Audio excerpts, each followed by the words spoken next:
Nini maana ya ndoto kwa yule aliyeota yupo anakula chakula usiku au analishwa chakula? Nini maana yake? Tafsiri yake ni ipi? Au bishara ya hii ndoto ni nini hasa? Naitwa Maalim Kombo, mwalimu wa darasa za tiba za asili. Napenda nikukaribishe kwa mara nyingine tena. Kama ni mara yako ya kwanza kuweza kujumuika na sisi, basi usisahau kusubscribe ili uwe ni mwanachama halali katika channel yetu hii.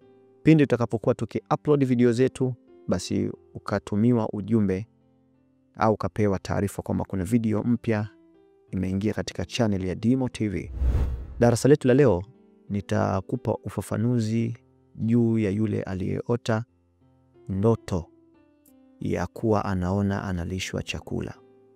Nakusihi fuatilia mwanzo wa darasa letu hili mpaka mwisho wa darasa ili upate kujifunza juu ya jambo hili.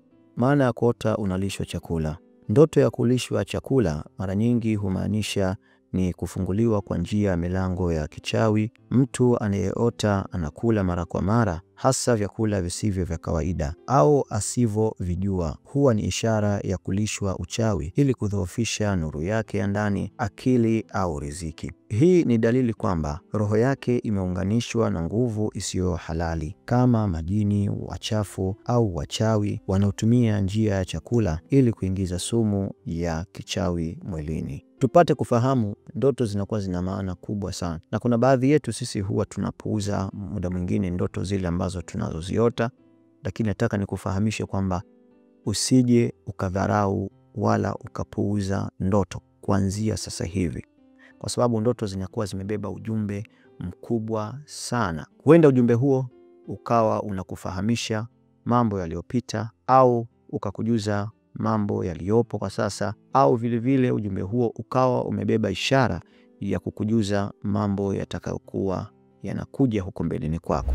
Sasa kwa kutumia somo letu hili tutapata kufahamu ishara ya ujumbe wa ndoto hii kwa yule aliyeota yupo analishwa chakula. Moja kwa moja ndoto za namna hii muda mwingi sana uhusishwa na masuala ya ndoto za kichawi. Bimaana kwamba ukiota uko unalishwa chakula, si dalili nzuri wala si ishara nzuri kwa wewe, bali ni ishara iliyobeba uhatari mkubwa sana katika maisha yako. Moja ya hatari ni kwamba hicho chakula unachokiota kwamba uko unalishwa sicho chakula cha kawaida, bali unalishwa sumu ya kichawi. Hivyo nitakupa miundo kama aina 4 kwa kutumia hizi ndoto ili uweze kufahamu kiundani juu ya swala hili. Muundo wa kwanza, kwa kutumia hii ndoto ya kulishwa chakula. Ukiota unalishwa chakula kilichokuwa kizuri lakini kina ladha mbaya. Sawa, chakula unachokiona ni kizuri ambacho unacholishwa lakini ladha yake sio nzuri. Maana ya ndoto hii ni kwamba ni dalili ya wewe kwamba umefungwa milango yako ya riziki. Ni dalili iliyobeba ujumbe kwamba unafahamishwa wewe hapo umefungwa milango yako ya riziki. Ndio maana ya ndoto kwa yule aliyeota analishwa chakula kizuri chenye muonekano mzuri kwa macho, lakini ladha yake sio yenye kupendeza, ladha yake ni mbaya, basi ufahamu kwamba umefungwa milango yako ya riziki. Muundo wa pili, ukiota uko unalishwa chakula aina ya nyama. Unaota lakini uko unalishwa chakula chenye muundo wa nyama, yaani unalishwa nyama zile.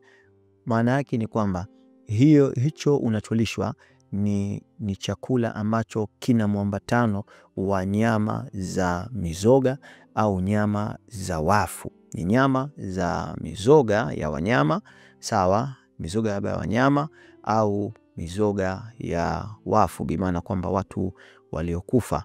Sawa, katika miundo ya kichawi sasa kuna namna watu wanavyofanya, basi ndio vile vitu unalishwa. Kwa hiyo hii inasababisha au inabeba ujumbe kwamba ni kwa ajili ya kuweza kukufunga na kukuharibia mambo yako. Ujumbe wa ndoto hii ni kwa ajili ya kukufunga na kuharibia mambo yako, aidha vile vile kukutumikisha katika shughuli mbalimbali za kichawi. Vile vile ukiota uko unalishwa chakula chochote tu, lakini yule anayekulisha wewe humfahamu, yani unaona tu mtu anayekulisha wewe umjui, ndoto hii inakuwa imebeba ishara kwamba umefungwa kifungo cha siri sana, ambacho kifungo hichi yule aliyekufunga amejificha nyuma ya kimvuli cha mtu mwingine.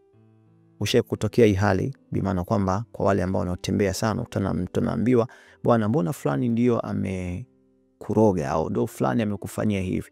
Kumbe si kweli, wala yule hajamfanyia hivyo, isipokuwa yule aliyefanya hivyo amejivisha kimvuli cha mtu mwingine, yani amejificha nyuma kivuli cha mtu mwingine, alafu yule mtu akamtanguliza mbele, ambapo wewe utakuwa unamuona kwamba yule ndio mbaya wako. Kwa ukiota kwamba unalishwa chakula, lakini yule unayemuona anayekulisha wewe haumfahamu na wala hamjawahi kukutana, basi ni dalili kwamba huyu aliyekuroga kajificha nyuma ya kimvuli cha mtu mwingine ili kuficha jambo hilo. Kwa hiyo hii ni dalili kwamba ni ishara ya kufungwa kifungo cha siri sana kwa mtu huyo aliyejificha nyuma ya kimvuli cha mtu mwingine.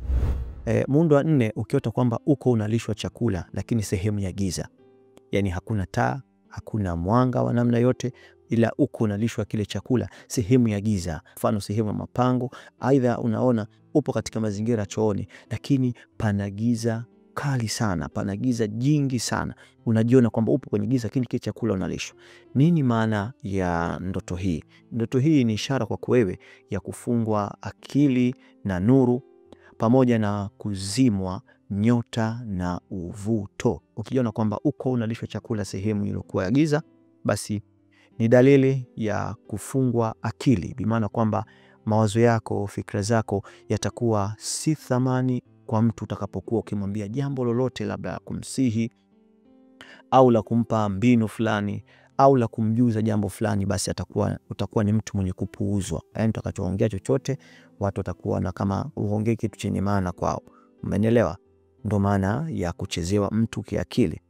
Na vile vile pia ndoto hii inakuashiria ni dalili ya kuzimwa kwa nuru yako, bimaana utakuwa wewe binafsi kile unachokikusudia katika maisha yako kiwe ni msaada, basi kitafifia. Maona, basi kitafifia. Na hapo pia kwamba imezimwa nyota yako pamoja na bahati ya kwako wewe au uvuto kwako wewe. Hii ndio ishara katika muundo wetu wa 4 juu ya kufahamu au juu ya kuchambua ndoto ya mtu anayelishwa chakula. Pindi utakapokuwa unajua na hizi ndoto mara kwa mara, fahamu kwamba kuna madhara makubwa sana. Madhara yake ni makubwa sana. Kwanza, madhara ya wewe kuona uko unalishwa chakula katika usingizi au katika ndoto, basi moja, hupelekea kwamba umewekewa sumu ya kichawi katika mwili wako. Kwa hii sumu ya kichawi uliowekewa katika mwili huenda ikakuathiri kwa kiasi kikubwa sana katika maisha. Mfano, huenda ikakuvurugia mambo yako ambayo unayoyategemea, labda wewe ni mfanyabiashara, sawa, biashara zako zikaanza kuharibika, au vile vile pia ukapata kifungo cha mapenzi, ukapata kifungo cha kupendwa na watu, umeelewa? Vile vile labda ukawa ni mtu ambaye una afya njema, lakini mwisho wa siku ukaanza kudhoofu kiafya, bimaana ukaanza kupata maradhi yasiyofahamika, yasiyojulikanika. Kwa kuna madhara mengi sana. Kwa hiyo kwa ushauri wangu, pindi utakapokuwa umepata hii hali, basi tumia sana dawa zile za kula kwa ajili ya kuweza kuondoa sumu ya kichawi iliyoingia katika mwili wako. Kwa haya ni mambo ya msingi ya kuweza kuzingatia, na nadhani leo tumeweza kujifunza kwa ukubwa na kwa upana zaidi juu ya ndoto kwa yule aliyeota yupo analishwa chakula.